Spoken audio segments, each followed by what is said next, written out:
खुलुमबाय गोजोन फुंबिलि बयनिसिमबो नोंथांमोनखौ आंनि चेनेलाव गासैखौबो बरायनाय बावहरग्रोनाय थाबाय आसा खालामो नोंथांमोना खौरांखौ नायनानै मोजां मोनगोन। फैगौ आसाम बिधानसभा बिसायख'थिखौ नोजोर बोनानै एजेपि दोलोआ दोलोनि बिजाथिफोरनि मुं फारिलाइखौ फोसावबाय। फोसावनाय बादिब्ला खवां बियाबाव लुरिनज्योति गगৈ, सदियायाव जगदीश भुइया, डिब्रुगड़ाव मयनाक पात्र, सरुपथाराव जीवन सुतिया, बरमपुराव राजेन गहाय, बिनाकान्दियाव रेजाल करिम चौधुरी, गुवाहाटी सेन्ट्रेलाव कमल नारायण चौधुरी, मरिगावआव बानी दास, धेमाजियाव चित्तरन्जन बसुमतारी आरो नरेन कुमार दौजों लोगोसे माहमरायाव मानिक गगैखौ बिजाथि महरै थिसनबाय। झारखन्डआव गिख्रंथाव जाब्रबथायजों मोगा-मोगि जादों गंसे एयार एम्बुलेन्सआ। खौरां मोननाय बादिब्ला झारखन्डनि चतरा जिल्लानि सिमारियानि साखाथियाव जानाय बे गिख्रंथाव जाब्रबथायाव एयार एम्बुलेन्सआव गाखोनाय सा 7 जन सुबुङा जिउ खहा जादों।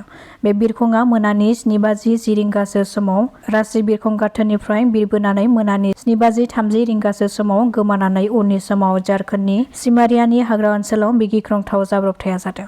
सुलुंनिफ्राय मिथिनो हानाय बादिब्ला बे जाब्रबथाय जानाय एयार एम्बुलेन्सआव सासे अर खामजानाय बेरामि सन्जय कुमारजों लोगोसे बिनि बिसि अर्चना देवी, पाइलट विवेक विकास भगत, पाइलट सबरा जदीप सिंह, डक्टर विकास कुमार गुप्ता, पेरामेडिक सचिन कुमार मिश्र आरो सन्जय कुमारनि लोगो धुरब कुमाराबो दंफायोमोन। बिसोर सा 7 सुबुङा जिउ खहा जादों।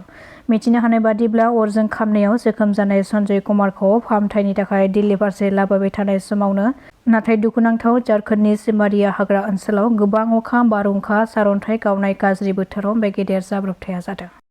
दायनिगिरिखौ हमनो थांनानै पुलिसनि हान्जाखौ उल्थायै गाग्लोबदों दायनिगिरि नखरनि सोद्रोमाफ्रा।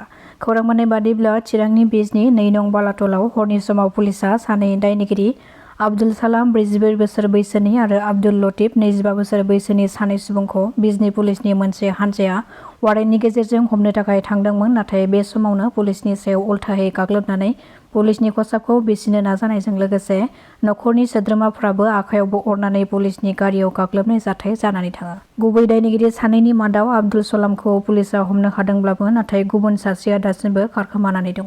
पुलिसनि सायाव गाग्लोबग्राफोरखौ फारियै सत्तार आली, आब्दुल आजिज, शाहमाल आली, आली हुसैन, शहादत आली, आब्दुल सलाम आरो आब्दुल लतीफ होननानै मिथिहोदों। बे गाग्लोबग्राफोरखौ पुलिसा गोख्रों संदाननायनि गेजेरजों हमनो हाबाय होननानै खौरां मोननाय जादों।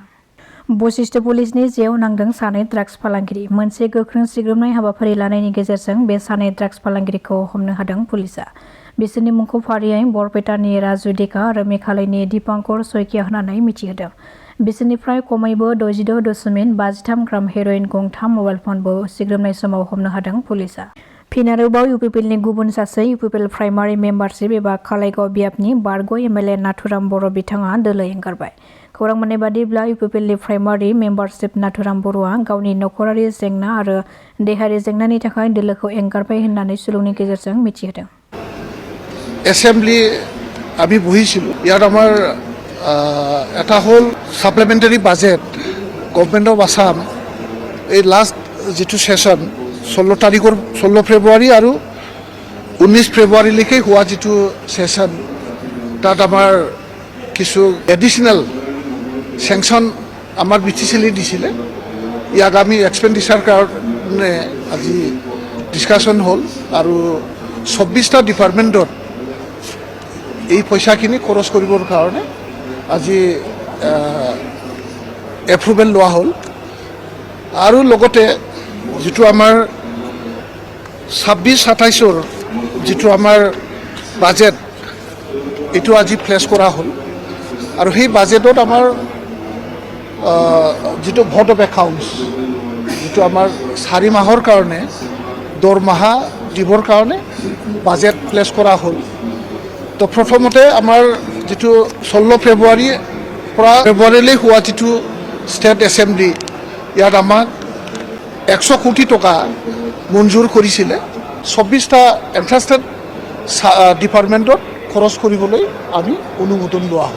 আমাৰ BTCত যোৱা 2025 জুনত যেটো এডভাৰটাইজ দিছিল LP আৰু MPৰ কাৰণে সেই এডভাৰটাইজৰ ভিত্তিত যি ধৰণে তেওঁলোকে ভেৰিফিকেশ্যন কৰিব লাগিছিল যি ধৰণে তেওঁলোকে মেৰিট লিষ্ট প্ৰকাশ কৰিব লাগিছিল সেইখিনি ইতিমধ্যে যি ধৰণে তেওঁলোকে কৰি আছে তাৰ ওপৰত আমি সন্তুষ্ট নহয়।